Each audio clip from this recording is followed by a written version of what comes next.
Hello everybody. This is True Lifestyles coming to you from a chilly day in Daytona Beach Shores, Florida. And I just walked along this coastline, this beautiful coastline. I'm on a little vacation. Wanted to check out some of the unfortunate erosion going on. Right now, I'm standing at the spot where they unearthed a ship that is now completely covered. Right where those FEMA trucks are, right where the ship was, and I just wanted to share with you guys some of the erosion of some of the motels and some of the condos and hotels on Daytona Beach Shores, and it's kind of shocking, and my heart really goes out to the businesses. I know some people aren't really a fan of Florida, but there are some really good, hardworking people here, and their businesses have been destroyed. So this new year, our thoughts and prayers are with them, and I want you guys to know that just sharing this with the interest in what Mother Nature does. We're at low tide right now. High tide is about 8 p.m. It's December 24th, Christmas Eve, 2022, about 2 p.m. And I want to show you guys some of the things that I've seen on the shoreline, Daytona Beach Shores.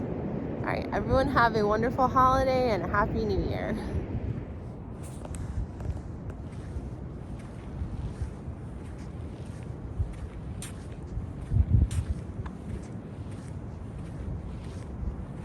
So right now we're passing the Ocean Court Motel.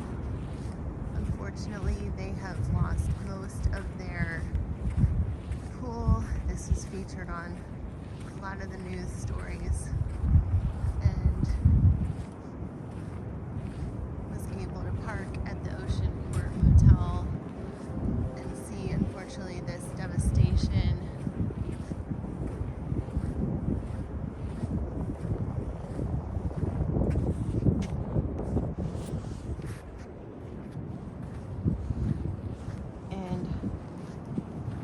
Filming most of this in southern Daytona Beach.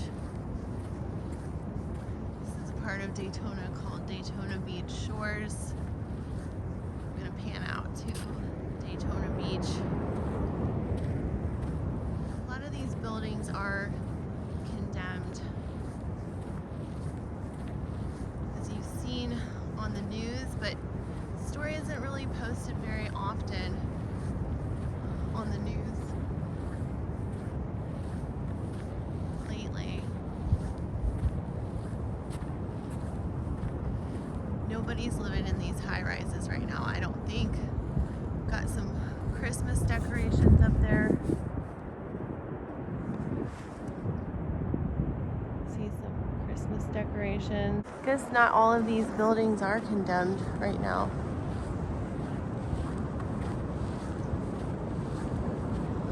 Lots and lots of unfortunate devastation going on.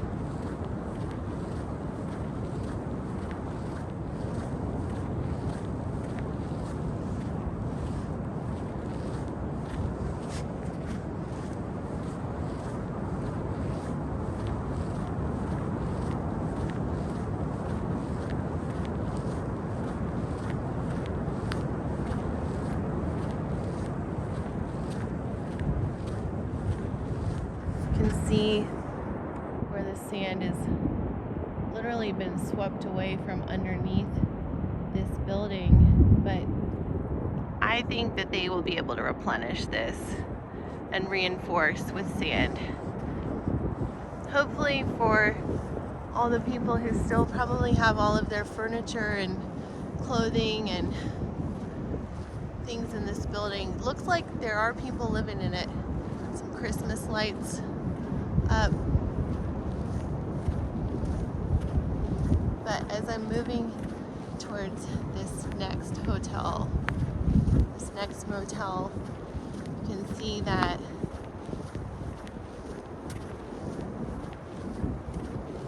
this pool right here is completely uprooted.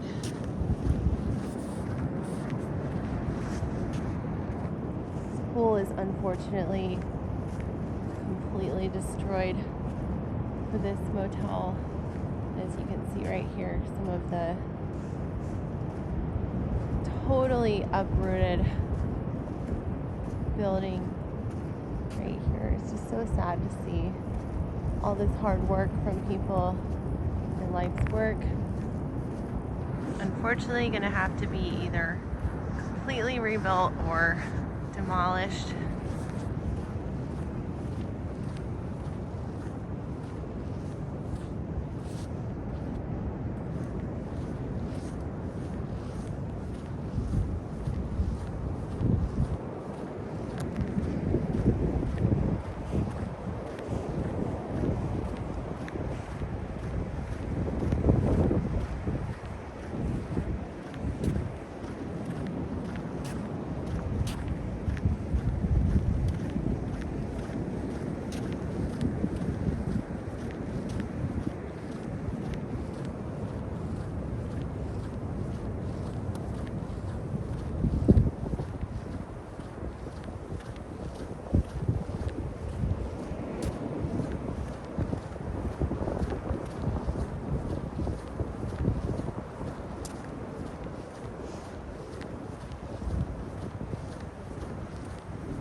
Right now we've got a decent low tide right now. So you can see there's quite a bit of shoreline. But as I pointed out, this is the lowest tide of the moment, and that will all change.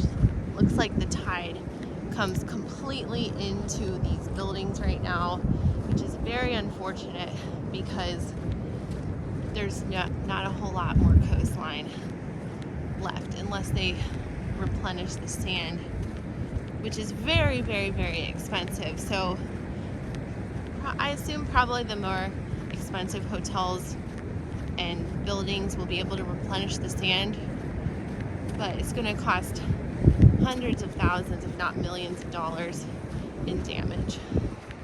So as we're coming up to another building right here,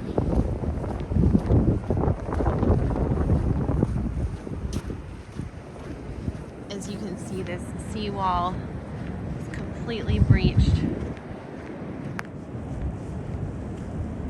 and unfortunately this building looks completely condemned. This motel right here has no more seawall, and they're all completely corroded and just done.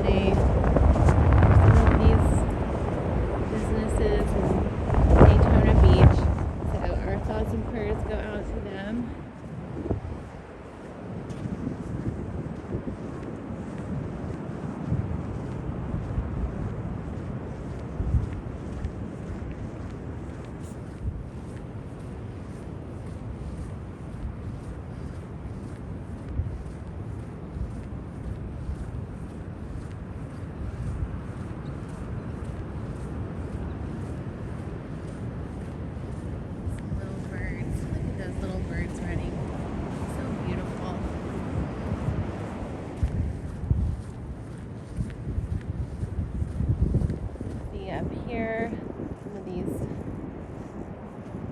seawalls are totally breached and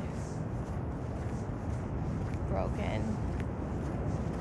And in my opinion, I'm a lay person's opinion. I've read some books on sand mining and erosion, and for some of these buildings, this is also obviously low tide, which I've mentioned right now, but I hope that they can rebuild these seawalls, because if they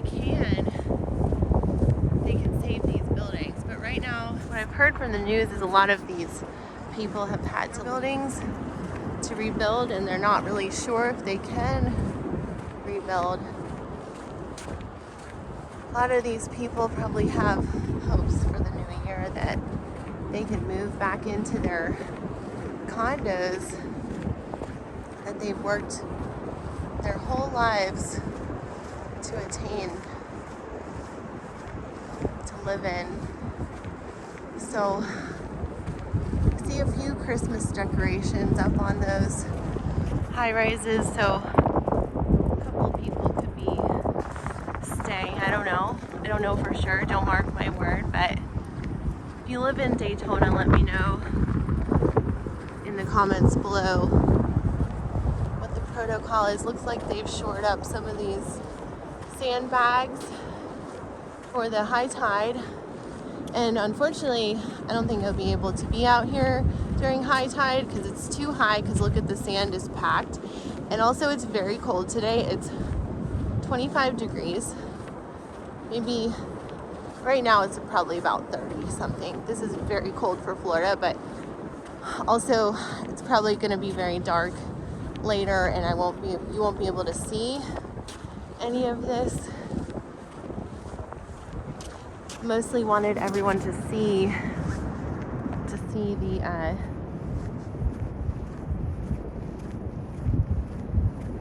sand dunes that they've created, and obviously the concrete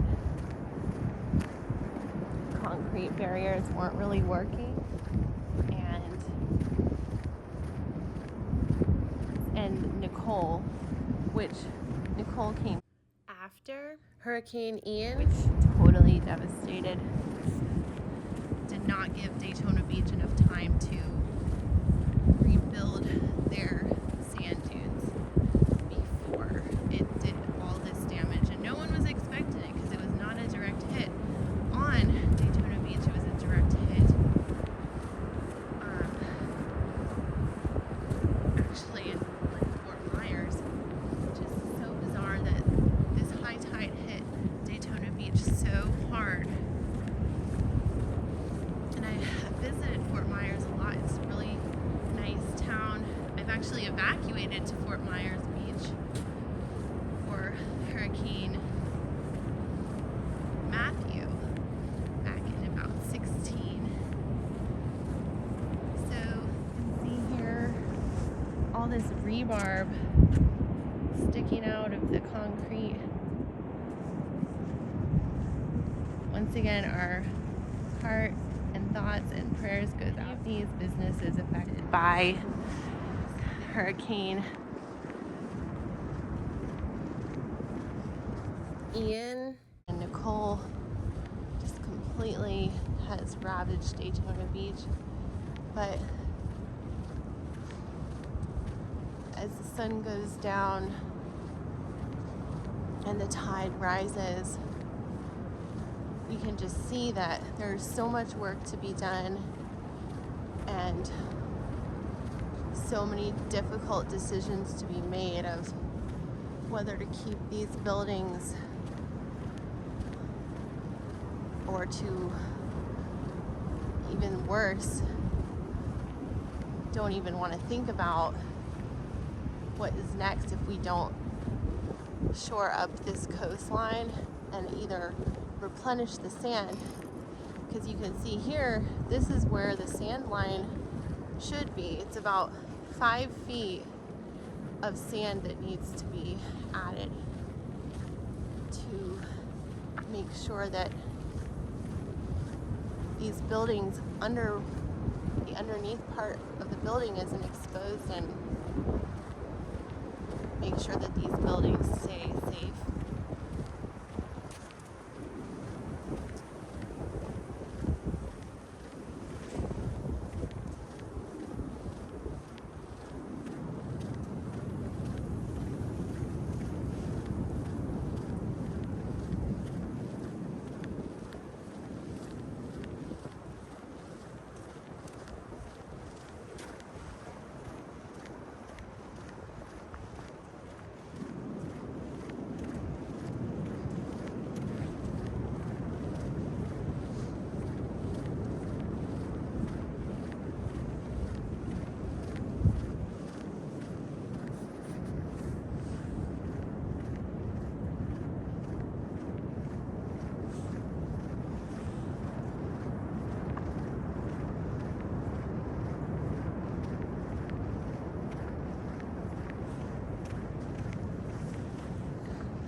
this building, I have a feeling that it's not inhabited right now.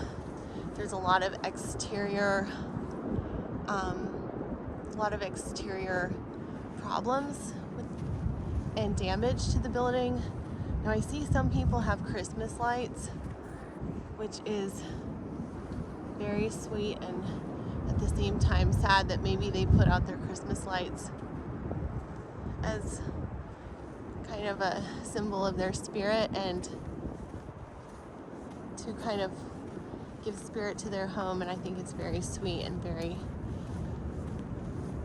very amazing to see the spirit that people are showing despite the sad state of their building and their home being exposed to the ocean and what was once a beautiful ocean front. Lots of sea access is now covered with debris, and I have heard that it's difficult to go into the ocean because of all this debris, and just a word of caution to anyone who is surfing here or in the ocean. There's a lot of debris in the ocean right now, which makes it very dangerous.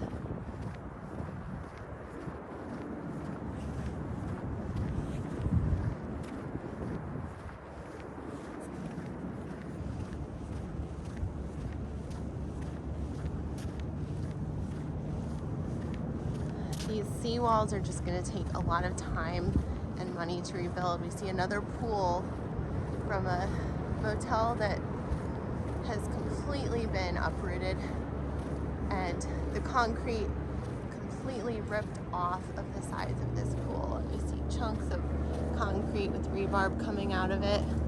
The staircase down to the beach completely destroyed.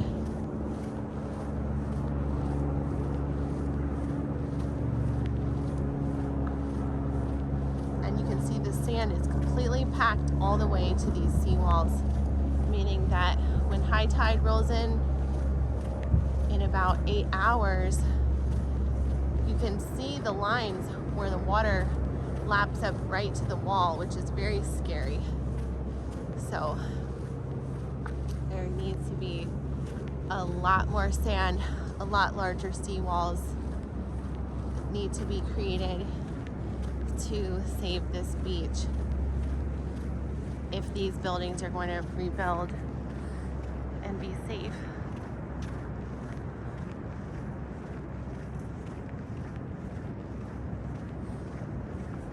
Sorry guys if my hand isn't steady. I'm walking at probably about a 2.7 mile pace. It's very comfortable. Very cold day in Daytona Beach Shores. It's about 30 something degrees, but it's Christmas Eve and I was really wanting to see what was going on in Daytona Beach. I'm glad I could share it with everybody, those of you tuning in who are interested, to seeing what Mother Nature can do.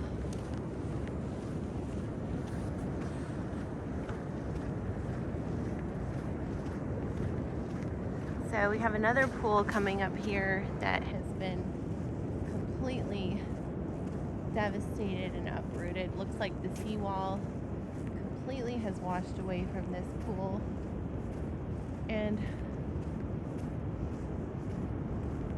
just completely destroyed their seawall, exposed the pool to a lot of damage.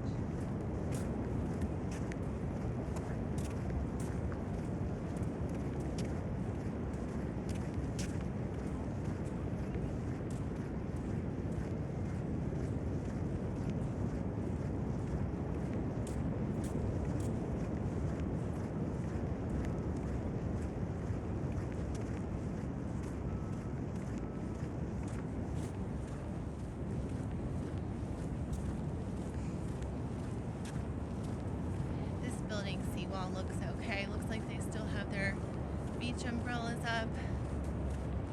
Looks like they had a really strong seawall. And it looks like somebody's Christmas lights are turned on up there. So that building looks okay. They have a strong seawall.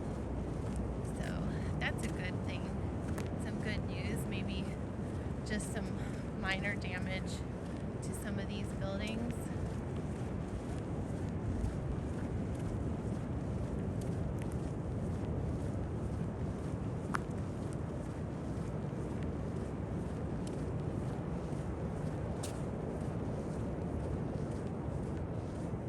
Definitely some rebuilding though in between.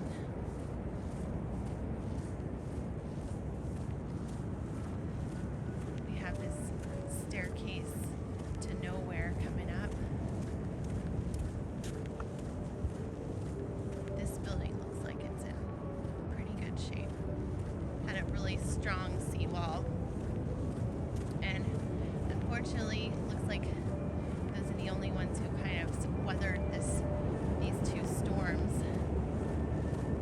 And boy, that's pretty scary. This staircase being held up by just two pieces of plywood. What is it being held up with though? We're coming up on this shipwreck.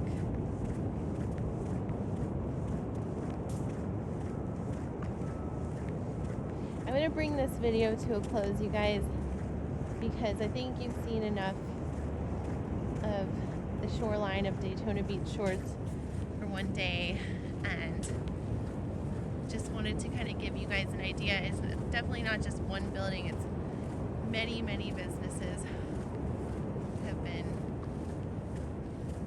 destroyed in the shoreline. But as I'm coming up on this shipwreck, I want to make another video about this unearthed ship that has been discovered in Daytona Beach, or maybe I'll just post some pictures in this video of it.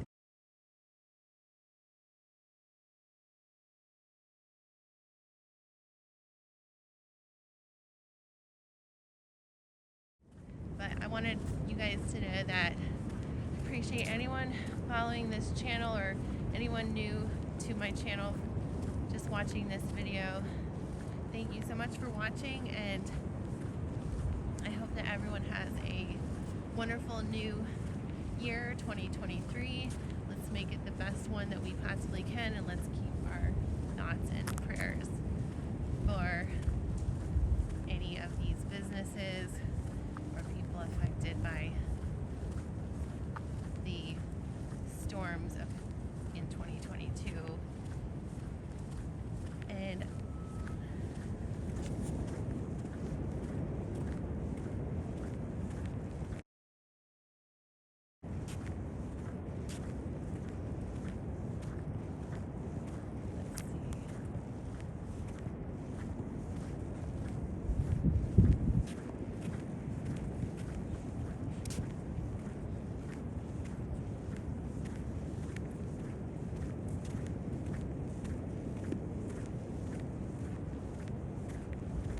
I hope everyone has a wonderful new year. Thank you so much for watching.